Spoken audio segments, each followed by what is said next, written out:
January the 4th, 2017, while driving out of the neighborhood in Lexington Woods North, lo and behold, there was a batch of buzzards along the street, and they were in the garbage that somebody had put out for, it was on a Tuesday, on a Wednesday morning when trash is put out on a Tuesday, and they were feasting on whatever they could find in that garbage.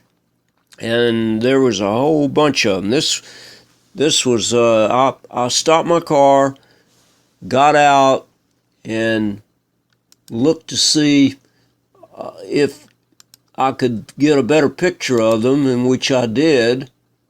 And of course, I got close enough that I could get a picture of them actually getting into the garbage. You can see that they were having a blast in trying to get something. I never actually saw what they were eating, but they were certainly eating something. And when I finally got up close enough to them, they finally ran off. They ran on the ground, ran to some other place. Some of them flew, but most of them were not disturbed by me being there taking their picture.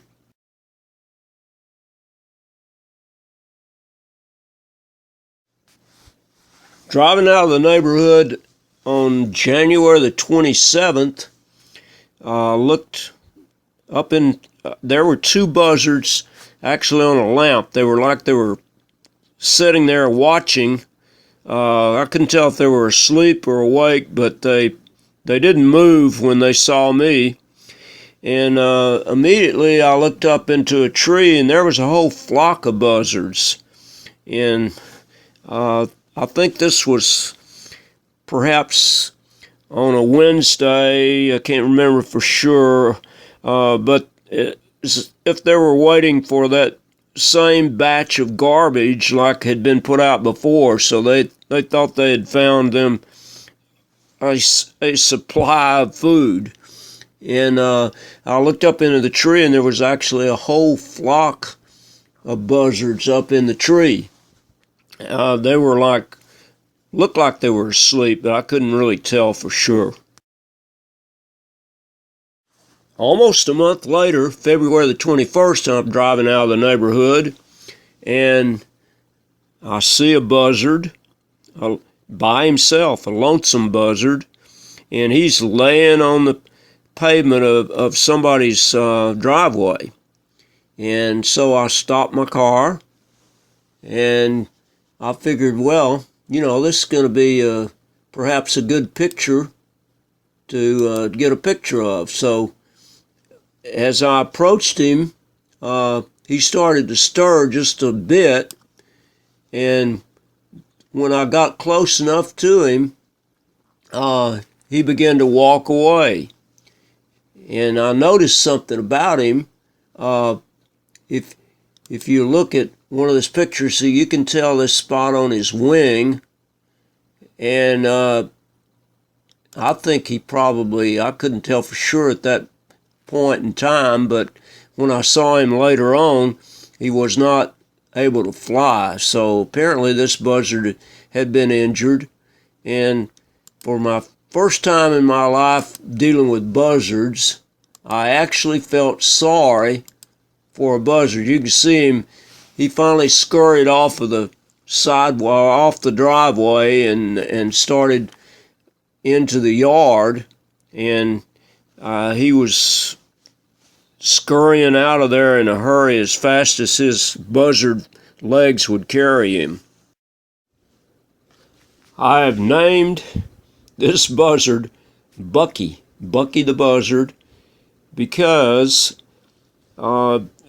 Bucky, who couldn't fly, stayed in our neighborhood for I don't know how long, but I've seen him off and on for the last week. And of course he can't fly, and he made it all the way down to Mill Pond one day. This was on, February the 27th, I believe. And Bucky was across the street from me on Mill Pond, and he was like looking for something because somebody put out their garbage early on Mill Pond, and he was headed over that way. So I headed over there, and actually I had a weenie that had been left over from one of our cookouts, and I threw it over there, and he ate the weenie. I was feeling sorry for that old buzzard. And so Bucky made his way out of the yard and walked off.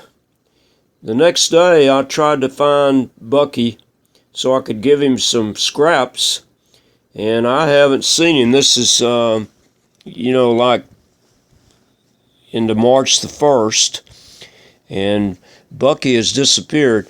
I've understood that there have been people that have been trying to find some agency that would take Bucky, and my wife even saw an SPCA truck out with a guy trying to chase him down, and never did catch him apparently because he was here the next day afterwards.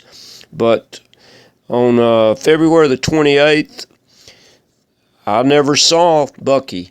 So maybe Bucky has been taken to some kind of rehab center. I never heard of rehabbing a buzzard, but hopefully Bucky's okay.